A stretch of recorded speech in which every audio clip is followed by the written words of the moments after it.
4 സംസ്ഥാനങ്ങളിലേക്കും ഒരു കേന്ദ്രഭരണ പ്രദേശത്തേക്കും നടന്ന തെരഞ്ഞെടുപ്പിലെ യഥാർത്ഥ വിന്നർ ആരാണെന്ന് ചോദിച്ചാൽ അത് നിസ്സംശയം പറയാം BJP ആണ്. കാരണം അസം അവർ നിലനിർത്തി, അതും വലിയ ഭൂരിപക്ഷത്തോടു കൂടി. കോൺഗ്രസിനെ ഒന്നുമല്ലാതാക്കാൻ ഹിമന്ത ബിശ്വ ശർമ്മയ്ക്ക് സാധിച്ചു.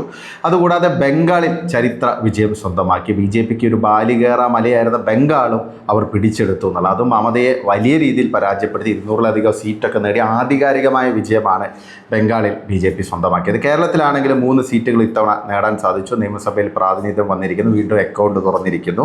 പിന്നെ പുതുച്ചേരിയിലാണെങ്കിലും NDA ഭരണം നിലനിർത്താൻ ഈ NDA ക്യാമ്പിന് സാധിച്ചു എന്നുള്ളതാണ്. അപ്പോൾ ഇതൊക്കെ ഒരു പോസിറ്റീവായുള്ള കാര്യമാണ്. അതിനിടയിൽ ഒരു നെഗറ്റീവായി വന്നത് തമിഴ്നാട് മാത്രമാണ്. തമിഴ്നാട്ടിലെ BJPയുടെ പദ്ധതികൾ പാളി എന്നുള്ള കാര്യത്തിൽ സംശയമില്ല. കാരണം ADMK, അതായത് കാറ്റുപോയ ADMK അമിതമായിട്ട് ആശ്രയിക്കേണ്ട ഒരു സാഹചര്യം BJPക്ക് വന്നു. പക്ഷേ അത് വർക്കൗട്ട് ആയില്ല എന്നതിപ്പോൾ മനസ്സിലായിരിക്കുന്നു. BJPയെ സംബന്ധിച്ച് ഇനി അവരുടെ പദ്ധതികൾ മാറ്റാൻ സമയമായി. പ്രത്യേകിച്ച് ലോങ് ടേം പ്രൊജക്റ്റാണ് തമിഴ്നാടിനെ സംബന്ധിച്ച് BJPക്ക് വേണ്ടത്. അപ്പോൾ അണ്ണാമല വീണ്ടും സെൻട്രൽ സ്റ്റേജിലേക്ക് എത്തുമോ എന്നതാണ് ഒരു പ്രധാനപ്പെട്ട ചോദ്യം. കാരണം ഈ തോൽവി അണ്ണാമലയുടെ തോൽവിയല്ല. കാരണം അണ്ണാമല പൂർണ്ണമായും മാറി നിന്ന ഒരു തെരഞ്ഞെടുപ്പായിരുന്നു. ADMK അമിതമായി ആശ്രയിക്കുന്ന ഒരു സിറ്റുവേഷനിലേക്കാണ് BJP പോയത്. അങ്ങനെയാണ് ഒരു സീറ്റിലേക്ക് BJP ഒതുങ്ങിയത്. കഴിഞ്ഞ തവണ 4 സീറ്റ് നിയമസഭയിലുണ്ടായിരുന്ന BJPക്ക് ഇത്തവണ ആകെ ഒരൊറ്റ സീറ്റാണ് ലഭിച്ചത്.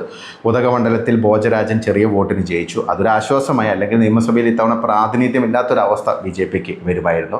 സ്വാഭാവികമായിട്ട് ADMKയുടെ ഒരു ജനപ്രീതി ഇല്ലായ്മ കൃത്യമായിട്ട് തിരിച്ചറിയാൻ ആ പാർട്ടിക്ക് സാധിച്ചില്ല. കാരണം കഴിഞ്ഞ ലോക്സഭാ ഇലക്ഷനിൽ ഒരു വലിയ മുന്നേറ്റം തന്നെയാണ് അണ്ണാമലയുടെ നേതൃത്വത്തിൽ BJP തമിഴ്നാട്ടിൽ ഉണ്ടാക്കിയത്. അത് സീറ്റായിട്ട് ട്രാൻസ്ലേറ്റ് ചെയ്തില്ല എന്നതൊരു പ്രശ്നമായിരിക്കാം. പക്ഷെ അങ്ങനെയാണെങ്കിൽ ഒറ്റയ്ക്ക് നിന്നിട്ട് ചെറിയ 1-2 കക്ഷികളെ കൂടെ നിർത്തി ഒറ്റയ്ക്ക് നിന്നിട്ട് BJP 11% വോട്ടാണ് നേടിയത്. ആകെ NDAക്ക് 18% ലഭിച്ചു. BJPക്ക് മാത്രം 11% വോട്ടാണ് 2024 ലഭിച്ചത്. അതും തമിഴ്നാട്ടിൽ DMK സഖ്യം ഒരു ഭാഗത്ത്, ADMK സഖ്യം മറുഭാഗത്ത്. അതിനിടയിലാണ് സ്പേസ് ഉണ്ടാക്കി 18% വോട്ട് NDA നേടിയത്. അതിന് പ്രധാന കാരണക്കാരൻ അണ്ണാമലൈ എന്ന് പറയുന്ന യുവ ലീഡർ തന്നെയായിരുന്നു. അണ്ണാമലയുടെ വ്യക്തിപ്രഭാവം, കാരണം പ്രത്യേകിച്ച് ചെറുപ്പക്കാർക്കിടയിൽ, സ്ത്രീകൾക്കിടയിൽ, എല്ലാ വിഭാഗം ജനങ്ങൾക്കിടയിലേക്കും ഇറങ്ങിച്ചെന്ന് പ്രവർത്തിക്കുന്ന രീതിയിലുള്ള ഒരു വ്യക്തിപ്രഭാവം അണ്ണാമലയ്ക്ക് പെട്ടെന്ന് തന്നെ ഉണ്ടാക്കാൻ സാധിച്ചിരുന്നു. IPS ആയിരുന്നു. അതുകൊണ്ട് തന്നെ അദ്ദേഹത്തിന് ആ രീതിയിലുള്ള ഒരു അക്കാഡമിക് കരിയർ ഉണ്ട്.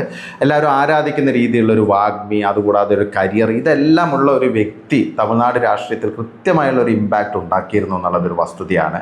അണ്ണാമലൈ ഈ ഒരു നിയമസഭാ തെരഞ്ഞെടുപ്പിൽ പൂർണ്ണമായി മാറ്റി നിർത്തേണ്ട ഒരു അവസ്ഥ BJPക്ക് വന്നു. ആദ്യം ADMKയുടെ സമ്മർദ്ദം കാരണം അദ്ദേഹത്തെ സംസ്ഥാന അധ്യക്ഷ സ്ഥാനത്ത് നിന്ന് മാറ്റി. പിന്നീട് ഇത്തവണ സീറ്റ് പോലും നൽകിയില്ല. എന്നിട്ട് പോലും അണ്ണാമലൈ പ്രചരണത്തിൽ വളരെ സജീവമായിരുന്നു.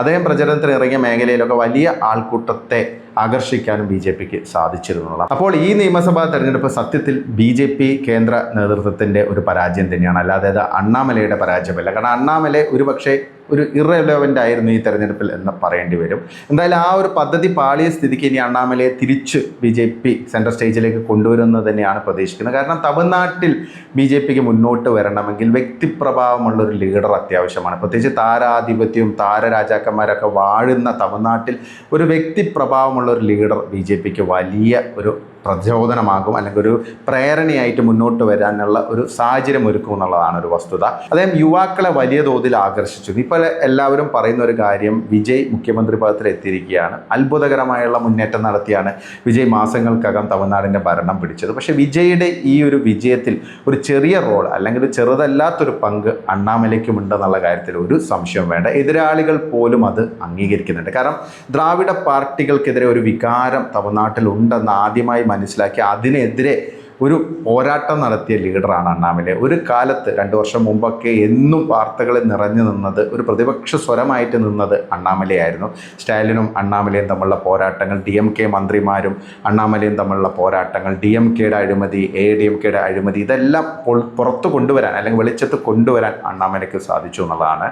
ജനങ്ങൾക്കിടയിൽ ഒരു വലിയ സ്വീകാര്യത പെട്ടെന്ന് തന്നെ BJP പോലത്തെ ഒരു പൊളിറ്റിക്കൽ പാർട്ടിക്ക് തമിഴ്നാട്ടിൽ ലഭിച്ചിട്ടുണ്ടെങ്കിൽ അതിന് കാരണക്കാരൻ അണ്ണാമലയായിരുന്നു. അപ്പം അണ്ണാമല എന്ന് പറയുന്ന ഒരു ഓപ്ഷൻ ഇല്ലാതെ തൽക്കാലം BJPക്ക് തമിഴ്നാട്ടിൽ മുന്നോട്ട് പോകാൻ സാധിക്കില്ല എന്നതാണ് വസ്തുത.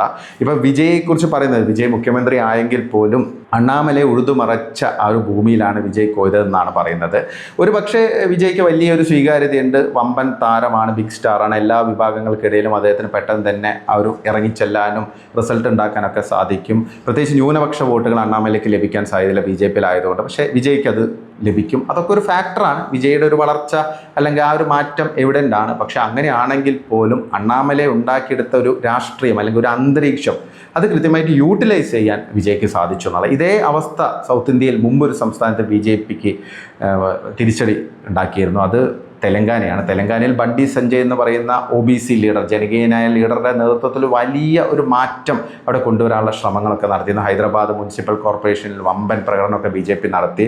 TRSനെതിരെ, ഇപ്പം BRSനെതിരെ വലിയൊരു വികാരം ഉണ്ടായിരുന്നു. പക്ഷേ അവസാനം ബണ്ടി സഞ്ജയെ മാറ്റിയതോടുകൂടി ആ ഒരു മൊമെൻറ്റം BJPക്ക് തെലങ്കാനയിൽ നഷ്ടപ്പെട്ടു എന്നുള്ളതാണ്. അതിനുശേഷം വീണ്ടും കിഷൻ റെഡ്ഡി, ഒരു ഓൾ ടൈമർ എന്നൊക്കെ പറയുന്ന ലീഡറായ കിഷൻ റെഡ്ഡിയെ വീണ്ടും സംസ്ഥാന അധ്യക്ഷ സ്ഥാനത്തേക്ക് കൊണ്ടുവന്നു. ആ ഒരു മൊമെൻറ്റം നഷ്ടപ്പെട്ടു. പിന്നീട് അത് കൃത്യമായിട്ട് യൂട്ടിലൈസ് ചെയ്യാൻ കോൺഗ്രസിന് സാധിച്ചു. കാരണം അവർക്ക് ബേസ് ഉണ്ട് അവിടെ. സ്വാഭാവികമായിട്ട് രേവന്ത് റെഡ്ഡി മുഖ്യമന്ത്രിയായി എന്നുള്ളതാണ്. അപ്പോൾ അതേ അവസ്ഥ തന്നെയാണ് ഇപ്പം ഒരു പരിധിവരെ തമിഴ്നാട്ടിലും ഉണ്ടായിരിക്കുന്നത്. അപ്പോൾ BJPയെ സംബന്ധിച്ച് ഇപ്പോഴാണെങ്കിലും വൈകിട്ടൊന്നുമില്ല. കാരണം അവരെ സംബന്ധിച്ച് അവർ കൃത്യമായ കോൺസെൻട്രേഷനിലൂടെ ഒരു ലോങ് ടൈം പ്രൊജക്റ്റ് മുന്നോട്ട് വയ്ക്കുകയാണെങ്കിൽ അതിൻ്റെ റിസൾട്ട് അവരുണ്ടാക്കും എന്നുള്ളതാണ്.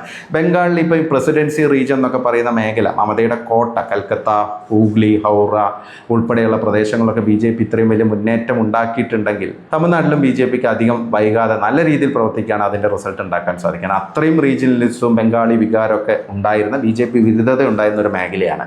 അപ്പോൾ ബംഗാൾ BJPക്ക് പിടിക്കാൻ സാധിക്കുകയാണെങ്കിൽ തമിഴ്നാടും BJP നന്നായിട്ടൊന്ന് പരിശ്രമിക്കുകയാണെങ്കിൽ BJPക്ക് സാധ്യമാണ് എന്ന് തന്നെയാണ് പൊതുവെയുള്ള ഒരു നിരീക്ഷണം. പക്ഷേ നല്ലൊരു ലീഡർ വേണം. അണ്ണാമലൈ തന്നെയാണ് നിലവിലൊരു ഓപ്ഷൻ. പ്രത്യേകിച്ച് അണ്ണാമലൈ ഇനിയിപ്പം വീണ്ടും പ്രവർത്തന രംഗത്തേക്ക് വരികയാണ്. അതിപ്പോൾ സംസ്ഥാന അധ്യക്ഷനാകണം എന്ന് മാത്രമില്ല. കാരണം അണ്ണാമലൈക്ക് കൂടുതൽ സ്വാതന്ത്ര്യം കൊടുത്ത് അദ്ദേഹത്തെ ഒരു സെൻറ്ററാക്കി മാറ്റി പ്രവർത്തനം വീണ്ടും ആസൂത്രണം ചെയ്യുകയാണെങ്കിൽ നല്ലൊരു സ്കോപ്പ് ഉണ്ട്. കാരണം ഒരു ഓപ്പൺ സ്പേസ് ആണ് ഇപ്പോൾ തമിഴ്നാട്ടിൽ വന്നിരിക്കുന്നത്. കാരണം AIADMK തീർന്നു എന്നുള്ള കാര്യത്തിൽ സംശയമില്ല. ആ പാർട്ടിക്ക് ഇനി ഭാവിയില്ല.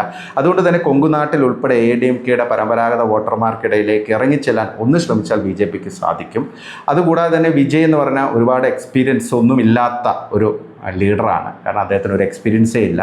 അപ്പോൾ സ്വാഭാവികമായിട്ട് അതെങ്ങനെ വരും? ഒരാൾക്കൂട്ടമാണ് ബേസിക്കലി. വിജയ് എന്ന് പറയുന്ന ഒരൊറ്റ താരത്തെ കേന്ദ്രീകരിച്ചുള്ള ഒരു സംവിധാനമാണ്. അപ്പം കേന്ദ്രത്തിൻ്റെ സംവിധാനമില്ലാതെ വിജയ്ക്ക് മുന്നോട്ട് പോവുക ഒരു വെല്ലുവിളിയാണ്. അതുകൂടാതെ കോൺഗ്രസുമായുള്ള അവരുടെ സഖ്യം ഒരു നെഗറ്റീവ് ആസ്പെക്റ്റ് ആണെന്നുള്ള കാര്യത്തിൽ തർക്കമില്ല. അപ്പോൾ ഇങ്ങനെയുള്ള ഒരുപാട് നെഗറ്റിവിറ്റി ഉണ്ട്. DMK ആണെങ്കിൽ ഒരു മുറിവേറ്റ സിംഹങ്ങളെ പോലെയാണ് ഇപ്പോൾ നിൽക്കുന്നത്. അപ്പോൾ സ്വാഭാവികമായിട്ടും എല്ലാ തരത്തിലും വിജയ്ക്കെതിരെ പ്രതിബന്ധങ്ങൾ സൃഷ്ടിക്കാൻ അധികം വൈകാതെ തന്നെ സ്റ്റാലിനും കൂട്ടരൊക്കെ ശ്രമിക്കും. അപ്പോൾ ഈ ഒരു രാഷ്ട്രീയ സാഹചര്യം മുൻനിർത്തി BJPക്ക് അവിടെ കൃത്യമായിട്ട് പൊസിഷൻ ചെയ്യാനുള്ള ഒരു അവസ്ഥ തന്നെയാണ് വന്നിരിക്കുന്നത്. കാരണം ഒരു ദ്രാവിഡ പാർട്ടി തീർന്നിരിക്കുകയാണ്. മറ്റേ ദ്രാവിഡ പാർട്ടി ആണെങ്കിലും ഇപ്പം സ്ട്രഗിൾ ചെയ്തുകൊണ്ടിരിക്കുകയാണ്. അപ്പോൾ ഉദയനിധിയൊക്കെയാണ് ഇപ്പം പ്രതിപക്ഷ നേതാവാകാൻ പോകുന്നത്. അതുകൊണ്ട് തന്നെ അണ്ണാമലൈ പോലുള്ള ഒരു ലീഡർ വീണ്ടും തമിഴ്നാട് രാഷ്ട്രീയത്തിലേക്ക് ശ്രദ്ധ കേന്ദ്രീകരിച്ച് തുടങ്ങിയ അതിൻ്റെ റിസൾട്ട് അധികം വൈകാതെ BJPക്ക് ഉണ്ടാക്കാൻ പറ്റും എന്ന് തന്നെയാണ് പ്രതീക്ഷിക്കുന്നത്. പ്രത്യേകിച്ച് അടുത്ത ലോക്സഭാ തെരഞ്ഞെടുപ്പ് മുൻനിർത്തി അണ്ണാമലയെ ഫോക്കസ് ചെയ്ത് BJP പ്രവർത്തിക്കുകയാണെങ്കിൽ ഒരു ചേഞ്ചിനുള്ളൊരു സാധ്യതയുണ്ട്.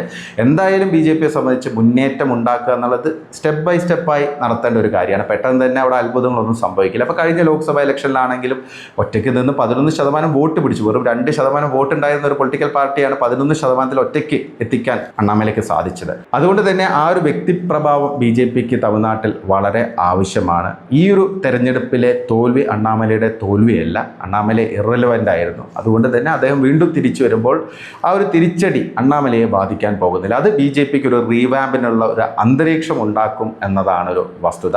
പിന്നെ കുറേ റൂമറുകളൊക്കെ കേൾക്കുന്നുണ്ട്. അണ്ണാമലയെ ചിലപ്പോൾ രാജ്യസഭ MP ആക്കും. ജൂണിൽ തെരഞ്ഞെടുപ്പുണ്ട്. ആന്ധ്രയിൽ നിന്ന് അദ്ദേഹത്തെ രാജ്യസഭ MP ആക്കും എന്നാണ് കേൾക്കുന്നത്. അങ്ങനെയാണെങ്കിൽ ഒരു കേന്ദ്രമന്ത്രി പദമൊക്കെ അദ്ദേഹത്തിന് കൊടുക്കുകയാണെങ്കിൽ അത് കൃത്യമായിട്ട് അദ്ദേഹത്തിന് യൂട്ടിലൈസ് ചെയ്യാൻ, തമിഴ്നാടിൻ്റെ രാഷ്ട്രീയത്തിൽ അത് യൂട്ടിലൈസ് ചെയ്യാൻ സാധിക്കുമെന്ന് തന്നെയാണ് കരുതുന്നത്. തമിഴ്നാട് BJPയെ സംബന്ധിച്ച് ഒരു ബാലികേറ മലയാണെന്നൊന്നും നമുക്ക് പറയാൻ സാധിക്കില്ല. പക്ഷേ ഇനിയും ഒരുപാട് എഫേർട്ട് എടുക്കേണ്ടതുണ്ട്. ലോങ് ടേം പ്രൊജക്റ്റാണ് BJPക്ക് തമിഴ്നാടിനെ സംബന്ധിച്ച് വേണ്ടത്.